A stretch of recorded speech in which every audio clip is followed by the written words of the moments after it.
שלום, קוראים לי איתי, והיום אני אראה לכם קסם וגם ילמד אותו. יש לי פה חפיסת קסם מעובדת, כמו שאתם רואים, ואני מבקש מהמתנדבת שלידי להגיד לי סטופ מתי שהיא רוצה. סטופ. אוקיי, ננסה עוד פעם. סטופ. אוקיי, קחי את הקלף, ששמעתי סטופ. שאלות רצופים בבית, שימי אותו כאן, ונזכור עליו. מאמינה שהקלף שלך יתהפך? לא. לא. אוקיי. נעבור על הקלפים. והקלפים הזה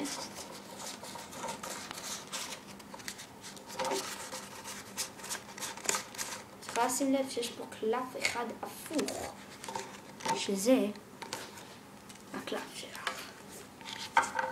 זה הקלף שלך? לא. לא. אוקיי, אז בואו נראה, נעשה דבר כזה. אולי חמיש הזה מסמל משהו, יכול להיות. נספור 1, 2, 3, 4, 5. פעם אחרונה, מה היה הקלף שלך? 9. 9. 9 עלה. כן. את יודעת לשחק מלחמה? כן. אז זה מאוד יכול לעזור לך. אוקיי, עכשיו בואו אני אלמד את הקסם. בעצם מה שיש בקסם הזה זה סידור של 4 אסים למטה. 5 הפוך כאן, וה4 אסים עליו.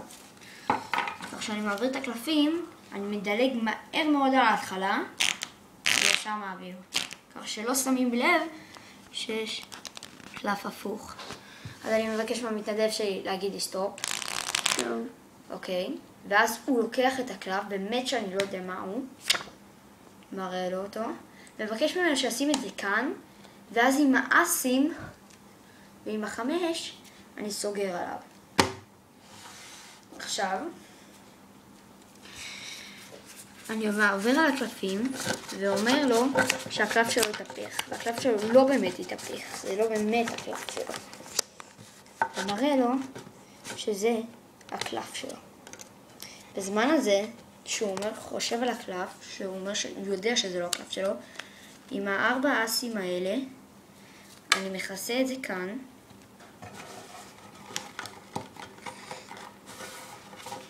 מכסה כאן. וגם אתם יכולים לראות שמתחת ל4 אסים יש בעצם את הקלף. אז הוא אומר, זה לא הקלף שלי. אז נעשה דבר כזה, נספור. אני אומר שאולי 5 יספר משהו. נספור 1, 2, 3, 4, 5. שואל אותו מה היה הקלף שלך? ואז אני מראה לו שזה הקלף. אני יכול גם לשאול אותו אם הוא יודע לשחק פוקר או מלחמה. ואז אני אומר לו שזה מאוד יכול לעזור לו.